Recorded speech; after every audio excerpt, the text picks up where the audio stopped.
The most secure place is a prison cell, but there is no liberty. This is a quote from a famous protector of democracy from Pennsylvania. You might have heard of him, Benjamin Franklin. Well, what if I told you that today's complex and modern prison system was birthed in Benjamin Franklin's own home? Yep, that's right.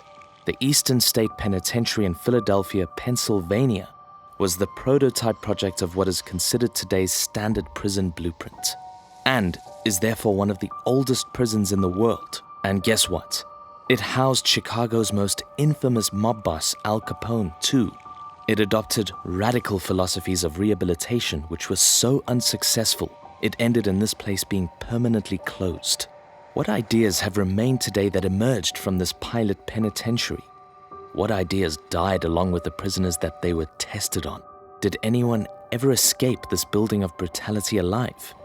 The history of this particular facility is abundant with gruesome stories of 18th century prison concepts that were tried on prisoners without restriction. Check out this episode of our series about the gruesome history of some of the world's scariest places to visit, featuring the world's first and oldest penitentiary, Eastern State Penitentiary.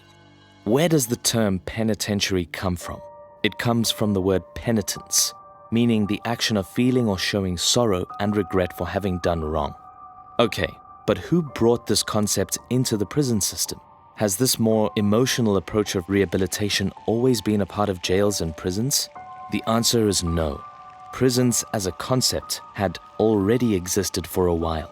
According to Britannica, there were a number of houses of correction in Europe that emerged in the 16th century. But these were not created with the intention to rehabilitate people, rather simply to hold people who had broken the law until whatever sentence was awaiting them would pass, often death or deportation.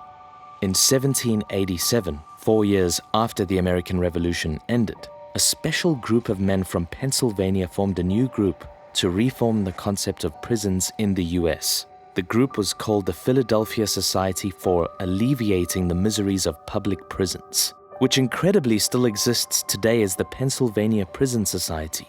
The purpose of this group's origin was to help reform abominable conditions for prisoners in prison buildings. Eastern State Penitentiary was inspired by the atrocious conditions in a prison called Walnut Street Jail, which was located right behind Independence Hall. Abuse by any individual in contact with this prison was common, from jailers to prisoners and among prisoners themselves. Rape, robbery, beatings were all too common, not to mention the diseases that circulated and disgusting living conditions that prisoners were subjected to. By the way, prisoners could be anyone, from men and women to children, being locked up all together, unsorted in big spaces, and basically left alone until someone might have collected them for deportation or the death sentence. Prisoners were locked up here for almost any reason too. Imagine that, being a kid who'd been caught stealing some bread from a stall and tossed in a big cell block with angry, insane, disease-ridden killers, and you were left to survive. This is where real monsters are kept. Let's be honest, that sounds truly terrifying. One man in particular brought the idea of penance into the prison system, Dr. Benjamin Rush, a man who also signed the Declaration of Independence and is considered the father of American psychiatry. The Smithsonian's official website, smithsonianmag.com, details this story from its origins, writing, "As a newly minted doctor training in London in 1768, Rush ran into Benjamin Franklin, who was then serving as an agent to Parliament for the Pennsylvania Assembly. Franklin, a celebrity among the Parisians, urged the curious 22-year-old to cross the English Channel and experience the Enlightenment thinking that filled French parlors. The following year, Rush did. He mingled among scientists, philosophers, and literati, listening to progressive European theories about such issues as crime and punishment that would eventually follow him to America. After becoming an established voice in American politics and an influential doctor in Pennsylvania, Rush pushed for some kind of reform and received the support of major voices such as Benjamin Franklin. He believed that crime was a moral disease and that a house of penitence would solve this problem. A place where prisoners could dwell on their wrongdoings in solitude and spiritually heal, therefore rehabilitating themselves. This This sounds like a very comfortable way of saying, let's take a bunch of criminals and keep them in solitary confinement until they're better. Yeah, that's exactly what it was. While in theory this could be a route of rehabilitation, it was certainly not implemented with any compassion, as some form of reformative techniques used in this prison are evidence of. In 1790, the first known experimental use of solitary confinement began after Eastern State Penitentiary's construction was concluded with 16 cells.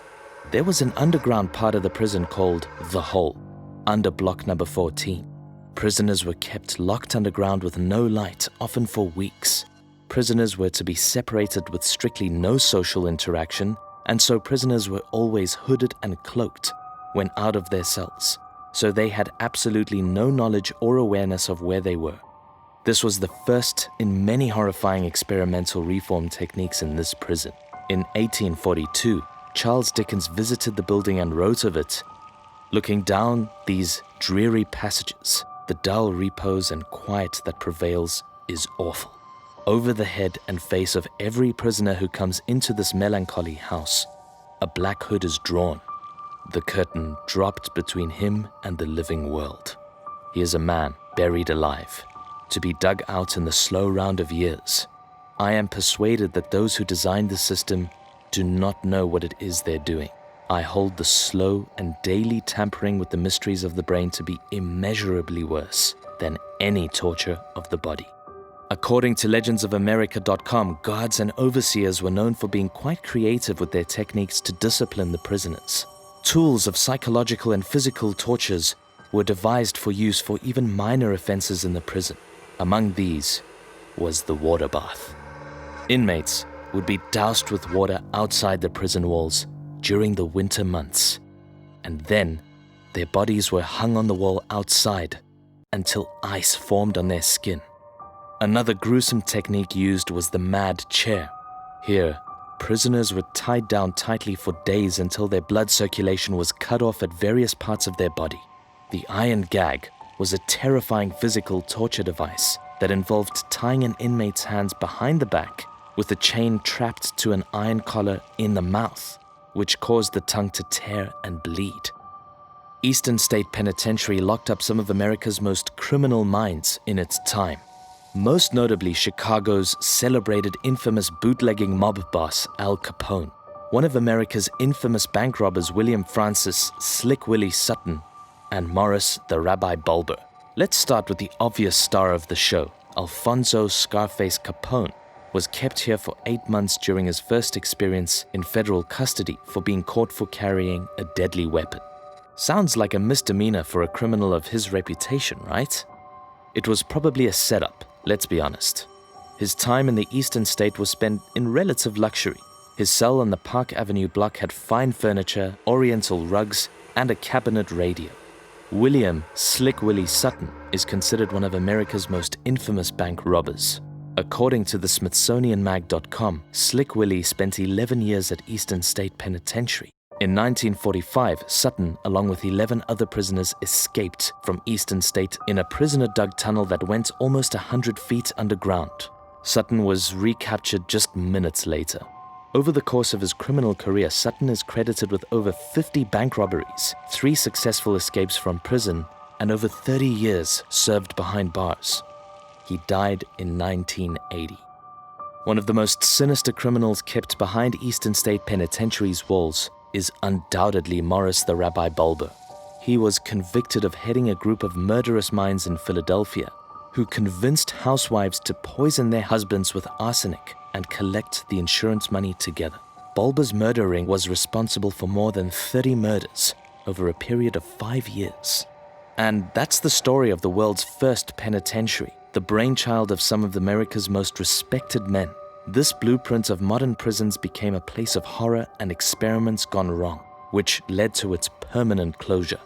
Now considered a landmark in American political history, you can visit the prison and walk the dreaded halls, and even visit Al Capone's room. Could you imagine spending your sentence in such a terrifying place?